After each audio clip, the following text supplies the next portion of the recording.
All right, this is Roger Shackelford with Tainted Reality, and we're sitting down with a gentleman who is well known in the gaming industry, who has done a lot to entertain all of you at home. Sir, please introduce yourself. Hi, I'm Jeff Bridges from multiple movies. My name's Stuttering Craig. I run a website called Screwattack. You scared me for a second, man. I thought I had the wrong interview for a second, dude. Yes. I was about to toss that out. He's an attractive man, though, that Jeff Bridges. Oh, yeah, God. Fuck. Tron, come on. Yeah, Tron was great. Tron was amazing. Spoonie didn't like it, though. I don't know what Spoonie was talking about. I love Tron. Yeah, I liked it. I saw it IMAX 3D. It was fantastic. It was good. But, yeah, so let's get started with this little interview. Yes. How are your legs? Legs are they're clean. They're shaved. So you shaved waxed. them afterwards. They're waxed, I guess. The hair is slowly recovering. Oh, do you want to see them? All right. Yes. Wow! Look at that. As you can see, the hair is slowly coming back.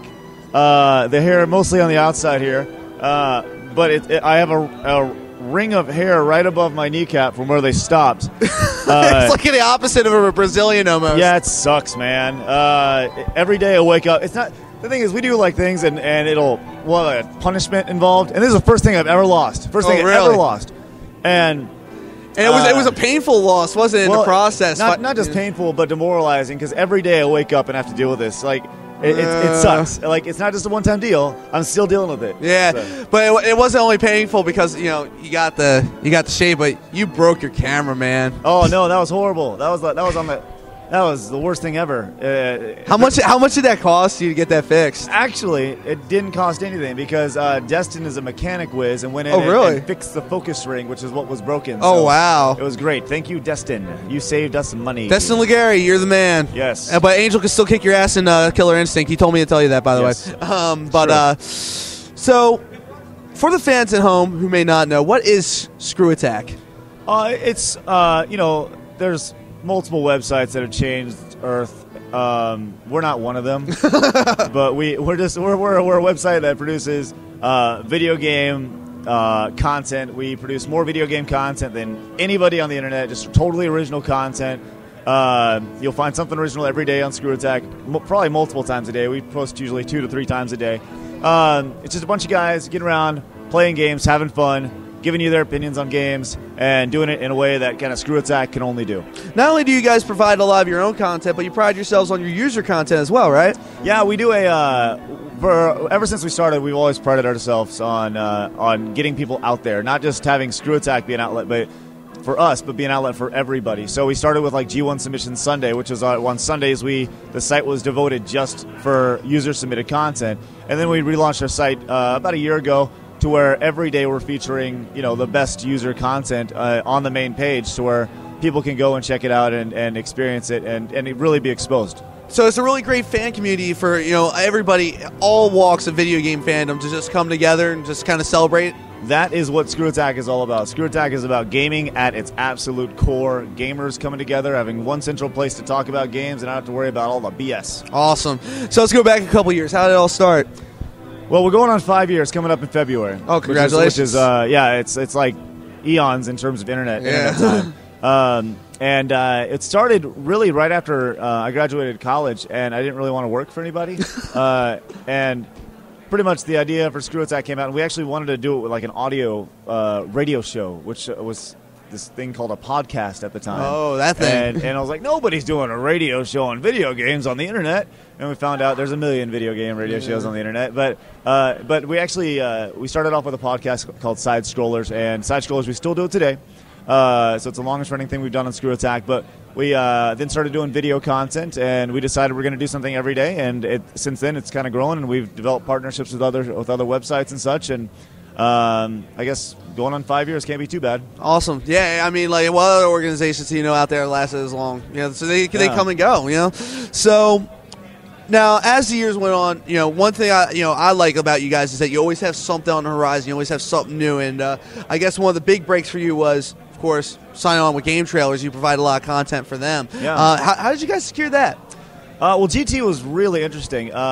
When we first started, I was like, there's no way we're going to be able to make a living doing this if we don't go out and do stuff with other people, because it's really hard. People are like, I'm going to start a website and make millions of dollars, and I'm going to make so much money. And that's not how it is. It's a long struggle, and you gotta have people selling your ads and all this stuff. So I was like, well, we can't get there. We're just a couple guys who are just making videos. So I reached out to a bunch of different bigger websites at the time, that I thought our content would fit on, and I reached out to sites like IGN and Game Trailers and Game Videos, which was a part of 1UP at the time, and we actually first went to Game Trailers, and they were like, "Oh, thanks," and cool type of thing. And then Game Videos came along, and we actually did a couple top 10s with Game Videos.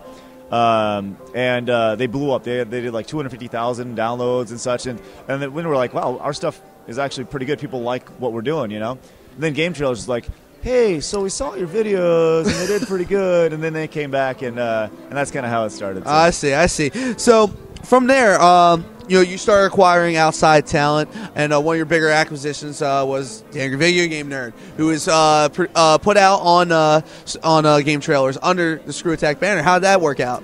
Well, we started talking with James when he had like 2 nerd videos on his YouTube account, like when he just started, and he had like 1,000 downloads of his like first couple episodes, and I was like, how is this guy not getting out here? This guy's hilarious, and. I reached out to him and said, hey, you want to kind of work together on some stuff? He said, sure, why not? And ever since then, it's kind of been, James is just this internet superstar that he's a phenom. Yeah, there's internet celebrities, and James is right up there with the top of them. I mean, the thing is, he totally deserves it. He works his ass off. He's super talented, and the guy just everything he's gotten, he's totally deserved. Now, not only did you start amassing, on-air talent, but you also started to get a crew together. What was it like to get like all these different people together to work, with you in bringing Screwattack about? Sure. Well, when we started growing our staff, it was actually pretty difficult to find the people who are right for what we're looking to do. Like with Destin, Destin was a total fluke. I was looking to do a news show. I wanted to do like a daily news show, and I actually saw Destin actually on Game Trailers in their user-submitted area. They posted like one of his original daily DL shows, which was like horrible. But I saw what you saw potential there. I there. saw what it could be, and then Destin came down, and we talked, and he came down, and Destin's been kicking ass for 3 years now. So where did he come down from? Green Bay, Wisconsin. Wisconsin. He came from Wisconsin, and I assume he lives in Dallas now to work for you. Yeah, exactly. Wow. Yeah. Well, what about the other guys like Chad, Nick? Chad I met through our store now is called Game Attack. It used to be called Game Exchange when before we owned it. Chad was the store manager at Game Exchange. Oh, okay. And he actually started hooked up with us originally organizing the Iron Man of Gaming tournament, which we do every year. Jared came down to actually manage the store because he produced a show called Name Tags for us. Name Tags was really, really funny and really, really great. And upon further talking to him, I found out he was like one of the best assistant managers in like GameStop's like hierarchy or whatever. Wow. And I was like, wow, this works pretty good. So he's really funny. He'd be a great personality, and he's like a double, triple threat guy, So he came down, and Corey was kind of a luck of the draw. I was looking for somebody particular, and Corey just kind of fell on the lap, and Ben, Jose, and Nick, they were straight out of high school. I plucked them out of high school. Yeah. You pulled a Kobe on them. Yeah, it was like rape. Not in a good way. Stern face. Yeah. So you got your crew together. What about bringing the fan base together? Because that's one of the best things that you guys have done is just bridging the gap between the looked up to internet entertainment sites and the fan base. You guys really make it almost so that the fan base is part of the entertainment. Such as like the massive thing that you guys did when you did the top 10 countdown for the video game songs. Yeah, you really included the fan base with that. So like, what's it like organizing all these fans together? Like, was it something you wanted to do from the beginning? How did it come about? Well, we always realize that without the community, we can't do what we do. So we know that if we're not including them, if we're not talking with them, if we're not at MAGFest and at different events, then we're just like any other site. We pride ourselves on being in the community, in our community, and just the gaming community as a whole, and we want that. it's something we've always done since the very, very beginning, and it's something we will always continue to do. Awesome. So this is a little bit of just breaking the ice a little bit. Sure. I saw your review for Super Street Fighter 4. You didn't seem to be too much of a fan of it. No. As a matter of fact, it seems like to this day, you still go back to Third Strike. Absolutely. Now, why? Super 4, to me, was something that could have been easily, I don't know data information. I don't know how much information's on a disc. I don't know that stuff. I don't care about that stuff. I play them, right? It's not my job to know about how much data fits on a disc, even though I know a little bit. But, I just felt the way it was marketed was like, you get 10 new characters with this game. Wrong. You got 2 new characters with the game. You got a Turkish oil wrestler and you got a sexy chick. Yeah. The other characters you've already played before. And, what's the difference between Super Street Fighter 4 and really Third Strike? It's a focus system and 2 other characters. There's not a whole lot of difference, and there's no teching and such like that. I prefer the way Third Strike plays over it's like one of the best arcade games ever. But over 4 and Super 4. I really liked 4 when it came out, but just the way they handled that whole thing. And I realized it was cheaper than a regular game and all that, but I don't know. If I wanted Dudley in the game, it was part of the plan all along. Yeah. They knew they were going to do it. So I just felt like a sucker for, and I know that people love Super 4, but I think the true Street Fighter fan knows that Third Strike's where it's at. Now, how does that affect your outlook on Capcom? Because they've also been kind of good when it comes to the fan base, but they've also done some stuff like, disc unlocks for DLC. Yeah. And they've done, like Super 4. Sure. I love Capcom. I love Capcom. I love Seth Killian at Capcom. I love the fact that they're bringing back their old franchises at Capcom. I love Bionic Commando Rearmed. I love those things. Every company makes mistakes. I think, and ultimately, at the end of the day, the ultimate goal for the company is to make money, and that's what they're trying to do. With disc unlocks, content that's already on the disc that you got to pay to get.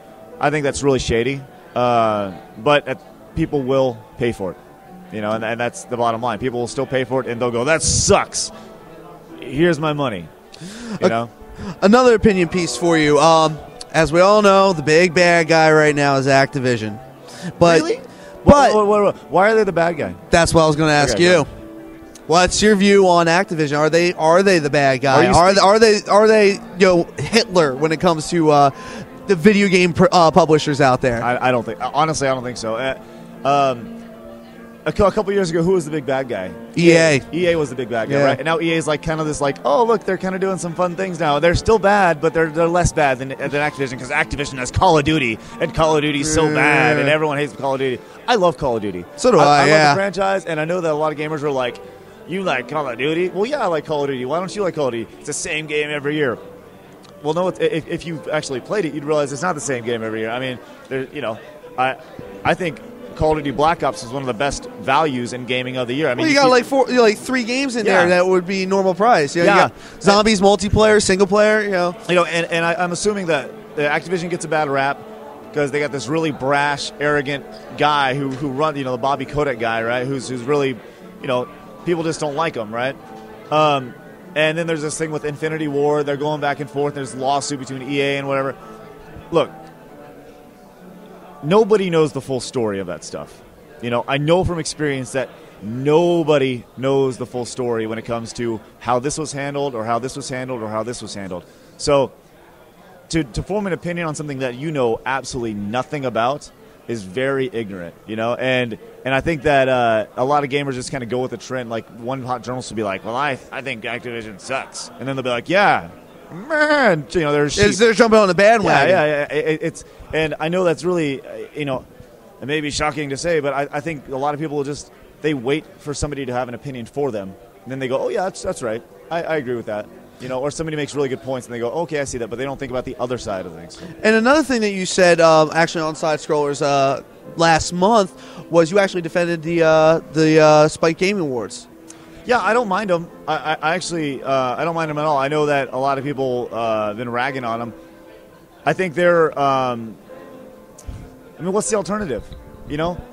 not doing a 3-hour or 2-hour show about video games, it's like nothing bad can come of it. The show is not built for the hardcore gamer. There's a reason why Samuel L. Jackson's on it. It's not built for them. It's built to get the casual audience in.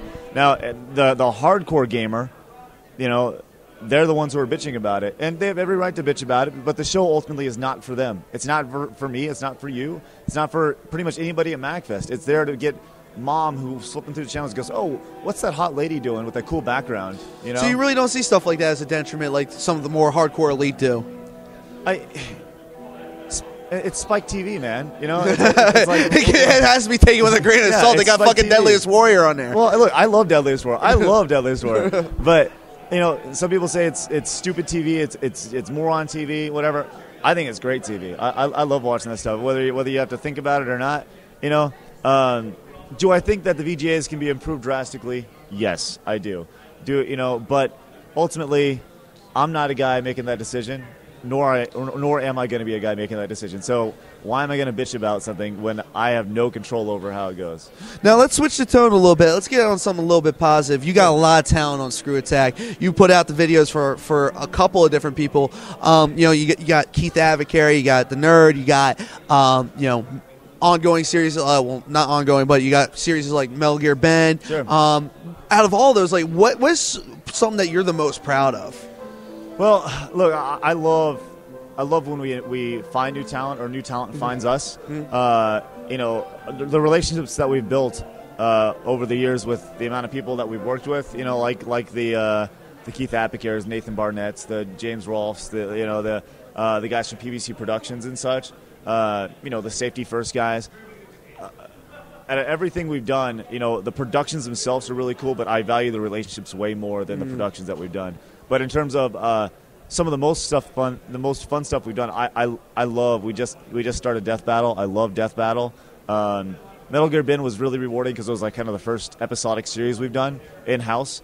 But I personally just love the random stuff we do on a day-to-day basis. Me getting my legs waxed. Yeah. I love that stuff. And just sticking around in the office. Exactly. I think that stuff is what kind of separates us from everybody else. Yeah. So I want to ask you about Death Battle real quick, because that's a big new thing on the site right now. Yeah. How did that come about? Well, Death Battle actually, we originally came up, or Ben actually came up with the idea about a year and a half ago now, when Metal Gear Ben was first in production.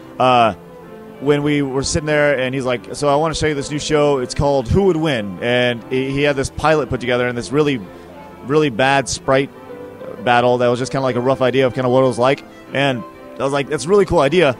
The name sucks. I mean, who would win? So I was like, so we sat there and we thought about, like new names. And I was like, what about just like Death Battle? It says everything you need to know about the show itself. And after Metal Gear Ben was done, then we started kind of really looking into a Death Battle and what was how to get it done and such. And we actually had the first episode done for a long time, and then we started to work with Revision 3, which is our newest partner on Screwattack, and they've been doing a great job of getting it out there and having it be seen. So awesome. So you not only do you have the site, you also got Game Attack. How did that come about? Game Attack was literally fell in our lap. Literally? Yeah, like it was funny. I remember as a crew we went out to Golden Corral and had dinner one night. We were at Golden Corral, and one day I was just sitting there like eating a slice of bread or something, and I was like, what if we had like a video game store or something? And everyone was like, yeah, that'd be cool. I was like, yeah, maybe in like a couple years we could do that or something, And then like the next month, this guy's like, hey, I'm selling my store. Do you want it? And I was like, not really. And he's like, well, I'll cut you a sweet deal. And so that's kind of how it came to play. Yeah, because I remember the announcement video. You seemed a little more excited than that. Well, yeah, I mean, it was really cool. Don't get me wrong. Owning a video game store is phenomenal. Now, we've learned a lot about owning a video game store since then that we had no idea about before. I mean, it's damn hard to run a video game store. But it's been a cool experience. And, I mean, I wouldn't have traded it for anything. It's been good. Now, all this stuff you're doing, it's got to have some kind of personal toll on you. Like, does it rob you of your time? Do you ever come home at the end of the day exhausted? Or, God forbid, do you ever dread picking up a controller? No, I haven't gotten to the point where I've not wanted to play games, no. But to say that my workday ends at 6 is an understatement. It's a little different when you kind of... everyone on staff works really hard. You know, I get a bunch of people who are really, really young, talented, hardworking people on the Screwattack crew, and they all bust their ass. You know, I'm kind of different in that my work day, I'll go home, I'll grab some dinner, be with my wife, play with the dog, things like that. My wife's a school teacher. She goes to bed fairly early, you know, like 9, 9:30, 10. So after she goes to bed, that's when I kind of get into other things and, you know, other business stuff. Maybe if I need to do editing, I'll do some more editing, things like that, and answer emails and such that I need to do. And I usually hit the sack around 2 or 3, and, you know, get up around between 9 and 10. You know, so my day, it's a little... My internal clock's way off ever since, you know, we've been updating at midnight for for 5 years now, you know. So me, you know, going to bed at a decent hour will probably won't happen until I'm really, really old, you know, but just because my internal clock's all screwed up. But yeah, I do think owning Screwattack has aged me a little bit more than I would if I was just a little bit beyond your ears now. Probably, for sure. Definitely in the learning department. So. Awesome. So let's wrap up with the lightning round real quick. I got a couple of quick questions for you. Where just to give the fan base a little bit of your personality, what is Craig Schismus like? Yeah. All right. Favorite drink? Alcoholic or regular? Both. Okay. Favorite drink by itself, probably water or Kool-Aid, but sugar-free Kool-Aid. Sugar-free Kool-Aid? Yeah, it tastes just the same. Crystal Light, that's pretty good. Alcoholic beverage, I like girly drinks, like amaretto and Coke. I enjoy that. All right.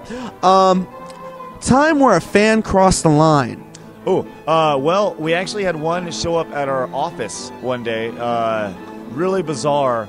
She showed up, and apparently, I don't blame her for showing up. I blame the fan who was posing as me online, who told her apparently they had a relationship. Oh. And she came looking for me, but she hadn't been talking to me at all. Oh, that must have been awkward. It was incredible. How did you handle that? Just like, I don't know what you want. You know, so shrug your shoulders like, well, oops. it's one of those things where you kind of got to be like, listen, you know, because she was embarrassed. You know, I don't know what to say. Yeah. You know, so I felt sorry in that she had to go through that because I mean, why would anybody ever do that? Why would somebody want to do that? That's really cold and ruthless and a total a-hole thing to do. You know what I mean? So I don't blame her. I blame whoever it was. We never found out who it was, but I blame whoever it was who did that. Was it somebody on your site, or was it somebody like on AOL's posing? No idea. Oh, no wow. idea. They had some sort of instant message relationship or something. So, yeah. Time where a fan warmed your heart. One more time. Time where a fan warmed your heart. Warmed my heart. You know, actually, there's a guy here, and I talked to him a few years ago. One of our first years we were here. He is legally blind. Oh, wow. Legally blind, and he says he can hardly see in front of him right here, right? And just talking with him, and he knew who we were. He had seen our videos as best he could, you know. But just talking with him was really, really fulfilling. Just because just to talking about him and kind of what he, you know, what he's about and such, you know, is really, really cool. Favorite kind of music? I love anything from the 80s. I love Billy Joel 80s music. I mean, it's not like my favorite, but I love Prodigy. You know, their stuff off Fat of the Land. I love that stuff. I like Breathe and Smack My Bitch Up. Yeah, I love that stuff. Diesel Power, phenomenal. I don't listen to a whole lot of music now. Obviously, anything video game music, anything. You know, I can play that and listen to it. I think early chiptunes are like, you know, the stuff from the NES are like the best because they made the most with the least. You know? Yeah. So I love that stuff. So yeah, and like you hear it nowadays, people can remix that music into so many different interpretations. Pretty amazing. Yeah. Even going as far as to get a full 110-piece orchestra to do the music. You know, it's insane. Favorite movie and why? I love, you know, right off the bat, I can tell you, UHF, Weird Al Yankovic. Oh, yeah. 1988. I love UHF. If you've never seen UHF, you will not get it. If you don't know anything about Weird Al, you'll just watch it and be like, what the hell did I just watch? There's all sorts of when it came out, it made sense. If you watch it now, there's all sorts of movie references from the 80s, late 80s that were really funny back then that I didn't understand then, but watched it later and get it. And this is going to totally ruin all credibility I have with movies, but I love Zoolander. Really? I love Zoolander mostly because I think movies. Because of Blue Steel. Well, sounds cool. I love Zoolander mostly because the movie sucks, but I love kind of the experience I've had watching it with friends over and over and over again. Type of thing. I see. Professional goals. I want to continue to grow Screwattack, and ultimately, at the end of the day, I just want to be happy. That's my ultimate goal. I want myself to be happy. I want my crew to be happy, and I want the community to be happy. Those are the three main goals. Embarrassing professional moment. There you go, right there. There you go. That's it. Right there. That's numero uno. Crowning professional moment. Crowning professional moment was probably the first SGC when we had a line out the door waiting to get in, and people just flooded in, and it was like, this is cool. This is really cool. This is really, really neat. And this is something that it felt like all the hard work we'd done had really kind of come to an apex right there. Followed closely by last year's SGC when we revealed Sonic. Sonic 4 as our mystery game. You pulled the wizard on us. Yeah, man, it was great. I remember standing on stage and just the crowd just going crazy, and I was just like, yes, we did it. And finally, personal message to your fan base. Thank you very much for your support over the years. We'll definitely continue to create kick-ass content for you guys. We realized we couldn't do what we do without you guys. You guys are our rock. You guys are our column. You guys are what makes Screwattack what it is. There you go. All right. I hurt you. Thank you very much, Mr. Skismas. It was great. Thank you so much. Thanks a lot. All right.